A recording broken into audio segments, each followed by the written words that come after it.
Hello aspirants, welcome to simple classes. Economy एक बहुत ही इंपॉर्टेंट और बहुत ही फेवरेट सब्जेक्ट है यूपीएससी के लिए। हर साल अराउंड 15 से 20 क्वेश्चंस इकोनॉमी के सेक्शन में देखे जा रहे हैं। अपनी इस फास्ट ट्रैक रिवीजन सीरीज में हम लोग इकोनॉमी के ये सारे कॉन्सेप्ट जितने भी न्यूज में कवर किए जाते हैं उन सबको कवर करेंगे और उसमें हमारी कोशिश ये रहेगी कि जितना ज्यादा सिंपल तरीके से कॉन्सेप्ट आपको समझाया जाए वो हम डिलीवर करें। तो आज का टॉपिक रहेगा कॉमर्शियल पेपर्स। चलिए लेक्चर स्टार्ट करते हैं।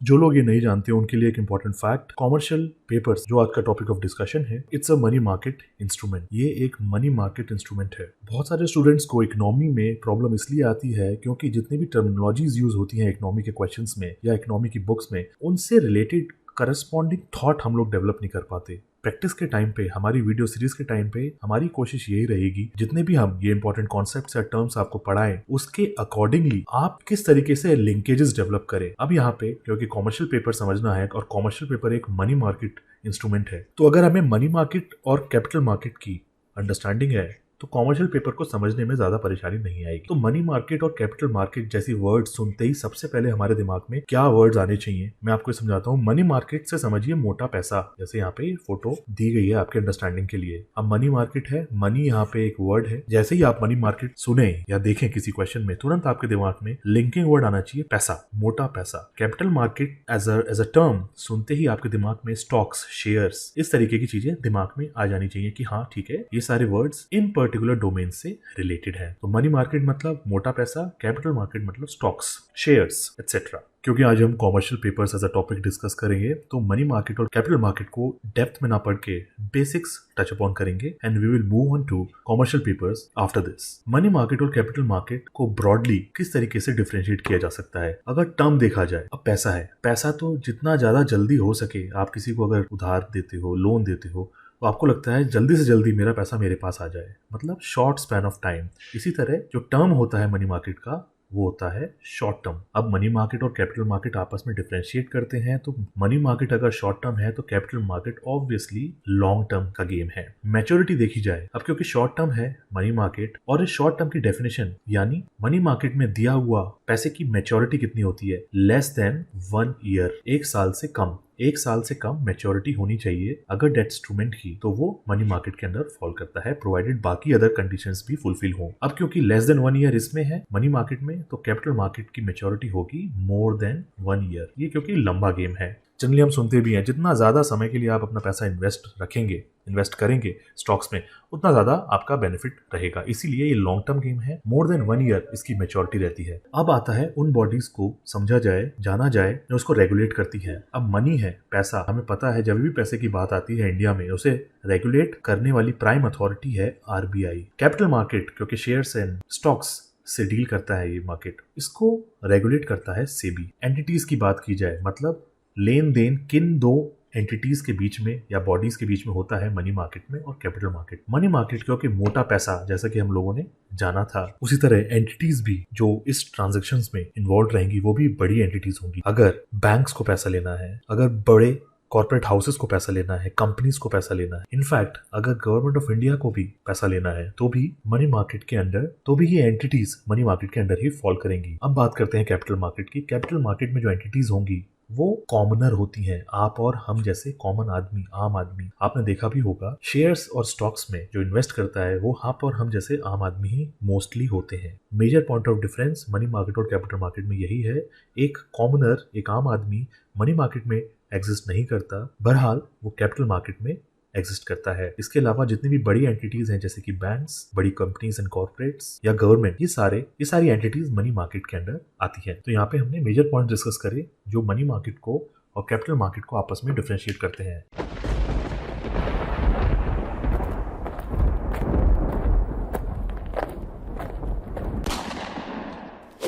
क्योंकि कॉमर्शियल पेपर आज का टॉपिक ऑफ डिस्कशन है और ये एक मनी मार्केट इंस्ट्रूमेंट है। मनी मार्केट से रिलेटेड और भी फेमस इंस्ट्रूमेंट्स और भी वेल नोन इंस्ट्रूमेंट्स जिसके ऊपर क्वेश्चंस फ्रेम होते हैं, आइए उस पर एक नजर डालते हैं। जब बैंक को अगर पैसा लेना है तो उससे रिलेटेड कौन कौन से इंस्ट्रूमेंट्स अवेलेबल हैं, तो यहाँ पे सिनेरियोज देखते हैं। बैंक्स अगर आरबीआई से पैसा ले रहा है तो उस केस में रेपो रेट, बैंक रेट और एमएसएफ इस ट्रांजेक्शन से रिलेटेड है। बैंक्स अगर आरबीआई से ना लेके बाकी अदर बैंक से पैसा लेते हैं तो वहां पे कॉल मनी और नोटिस मनी का कॉन्सेप्ट देखा जाता है। आरबीआई और बैंक्स से बोरो करने का ऑप्शन अगर बैंक एग्जॉस्ट कर चुका है और अब बैंक्स को फर्दर रिक्वायरमेंट है पैसे की, और वो बैंक्स कॉर्पोरेट्स, बड़े कॉर्पोरेट हाउसेस से पैसा लेना चाहता है, तो वहां पे सीडी यानी सर्टिफिकेट ऑफ डिपॉजिट, ये एक इंस्ट्रूमेंट है जो वहां पे फीचर होता है। बैंक्स हमने देखे, उसके बाद बड़े कॉर्पोरेट्स दूसरे बड़े कॉर्पोरेट्स से जब पैसा उधार लेते हैं, लोन लेते हैं, तो वहां पे हमारा आज का टॉपिक जो कि कॉमर्शियल पेपर सीपी, वो फीचर होता है। उसके बाद तीसरी बड़ी एंटिटी मनी मार्केट में, मनी मार्केट याद हो आपको, money market is related to मोटा पैसा। मोटा पैसा यानी बड़ी बॉडीज,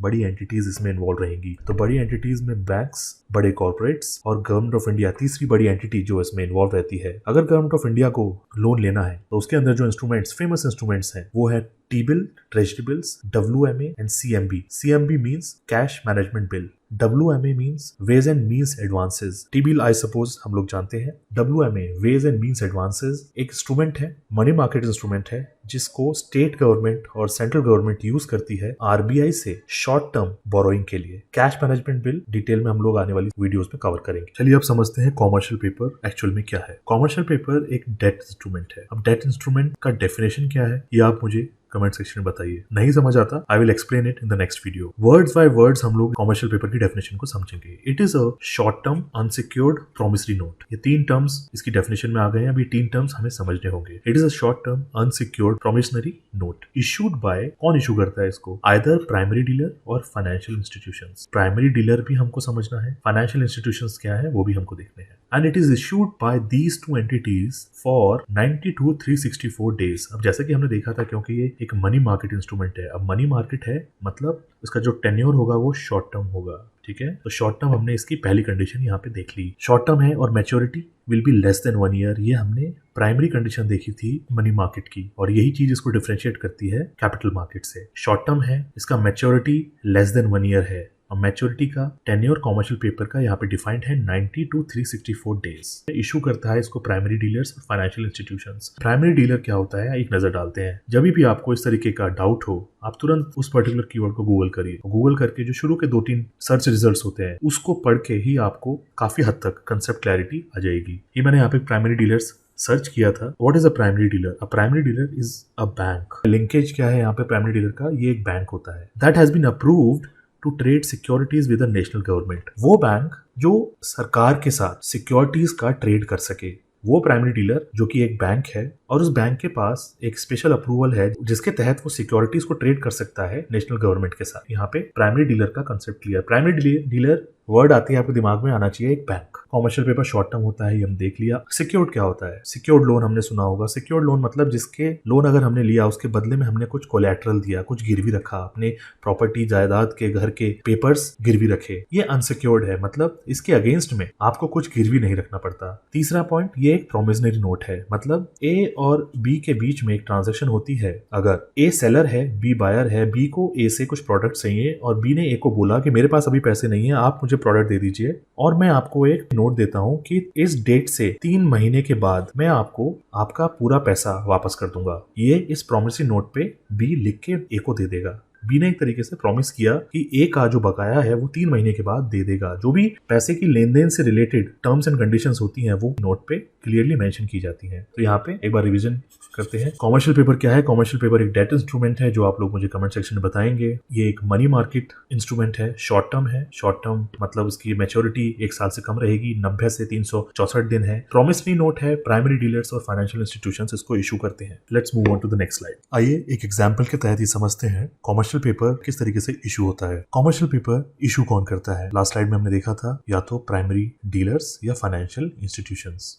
ये 2 बॉडीज कॉमर्शियल पेपर इशू करते हैं। तो यहाँ पे हमारा प्राइमरी डीलर जो कि एक बैंक है वो ये रहा। Commercial paper as an instrument, उसका प्राइमरी फीचर था कि जब एक कॉर्पोरेट को दूसरे बड़े कॉर्पोरेट से पैसा उधार लेना होता है तो वहां पे कॉमर्शियल पेपर फीचर होता है। यहाँ पे कॉर्पोरेट 1 और ये कॉर्पोरेट 2, कॉर्पोरेट 1 को कॉर्पोरेट 2 से पैसा लेना है। ये डायरेक्ट पैसा नहीं ले सकता। कॉर्पोरेट 1 बीच में एक प्राइमरी डीलर को या फाइनेंशियल इंस्टीट्यूशन को लेके आएंगे जो ये ट्रांजैक्शन को पूरा करेगा। अब क्योंकि कॉमर्शियल पेपर एक फाइनेंशियल इंस्टीट्यूशन ही इशू कर सकता है, तो ये बैंक कॉर्पोरेट 1 के बिहाफ पे एक सीपी इशू करेगा, कॉमर्शियल पेपर इशू करेगा कॉर्पोरेट 2 को, और कॉर्पोरेट 2 इस कॉमर्शियल पेपर के तहत जितने अप्रूव पैसे की डिमांड हुई है उस पैसे को इस फाइनेंशियल इंस्टीट्यूशन को या फिर इस बैंक को वो दे देगा। कॉमर्शियल पेपर बैंक ने कॉर्पोरेट 2 को दिया, उस कॉमर्शियल पेपर के अगेंस्ट में कॉर्पोरेट 2 ने रिक्वायर्ड अमाउंट बैंक को ट्रांसफर कर दिया। अब बैंक अपना क्या करेगा, यहाँ पे कमीशन डिडक्ट करेगा, जो भी ये फैसिलिटी प्रोवाइड कर रहा है उसके चार्जेस, जो कि एक प्री अप्रूव चार्जेस होंगे, वो चार्जेस डिडक्ट करने के बाद रिक्वायर्ड अमाउंट कॉर्पोरेट 1 को ये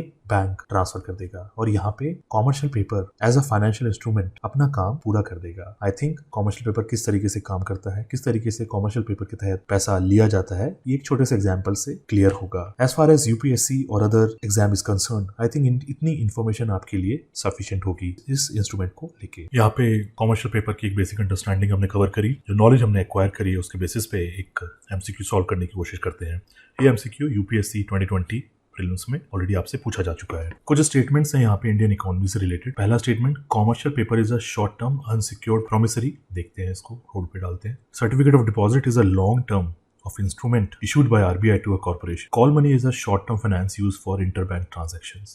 Zero coupon bond are the interest-bearing short-term bonds issued by scheduled commercial to corporations. यहाँ पे देखिए, अभी जितना भी नॉलेज हमने कॉमर्शियल पेपर्स से रिलेटेड एक्वायर करी, short term, unsecured, promissory note, ये तीनों चीजें हमने देखी थी। ये तीनों चीजें बिल्कुल सही हैं कॉमर्शियल पेपर से रिलेटेड। तो ऑप्शन 1 एक करेक्ट ऑप्शन है। तो जिस ऑप्शंस में स्टेटमेंट 1 नहीं फीचर करता वो ऑलरेडी गलत हो जाएंगे, जैसे ये और ये। अब सिचुएशन आती है स्टेटमेंट 2 और स्टेटमेंट 3 में। स्टेटमेंट 4 तो ऑलरेडी गलत है। क्यों? Zero coupon bonds are interest bearing. यहीं पे इतना आगे हमें पढ़ने की जरूरत भी नहीं है। जीरो कूपन बॉन्ड्स वो बॉन्ड्स होते हैं जिन पे इंटरेस्ट जीरो होता है। ये स्टेटमेंट ऑलरेडी रॉन्ग हो गया है। अब सेकंड और थर्ड को देखते हैं। Certificate of deposit is a long term instrument issued by RBI. Long term certificate of deposit, जहां तक हम जानते हैं, ये एक शॉर्ट टर्म इंस्ट्रूमेंट है। ठीक है, तो सेकंड भी गलत हो गया। सेकंड गलत हो गया तो ये गलत हो गया, ये गलत हो गया, बचा क्या? C 1 and 3 देख लेते हैं। Call money, call money is a short term finance use for inter bank transactions. आपको अगर याद हो, शुरू में जब हम सारे इंस्ट्रूमेंट्स हम लोग कवर कर रहे थे इस स्लाइड में, जब किसी बैंक को दूसरे बैंक से लोन लेना होता है तो वहां पे कॉल मनी और नोटिस मनी फीचर एग्जिस्ट करता है। ऑप्शन सी में यही पूछा गया है। कॉल मनी शॉर्ट टर्म है, बिल्कुल। इंटर बैंक ट्रांजैक्शंस के लिए यूज होता है, बिल्कुल सही। तो यहाँ पे 1 and 3 is a correct option. तो देखा हमने किस तरीके से एक बेसिक इन्फॉर्मेशन को अगर हम कवर करके चलते हैं, भले ही हमें सारे ऑप्शंस ना पता हो, फिर भी हम लोग जो नॉलेज हमने एक्वायर करी है प्रिपरेशन टाइम के दौरान, उसको यूज करके और कुछ ऑप्शंस को एलिमिनेट करके सही आंसर तक हम लोग कैसे पहुंच सकते हैं। आई थिंक आज का लेक्चर आपको अच्छा लगा होगा। आगे और भी इंपॉर्टेंट वीडियोस हम लोग लाते रहेंगे, एमसीक्यूज के डेडिकेटेड वीडियोस भी रहेंगे। I wish you all the best, study hard, thank you.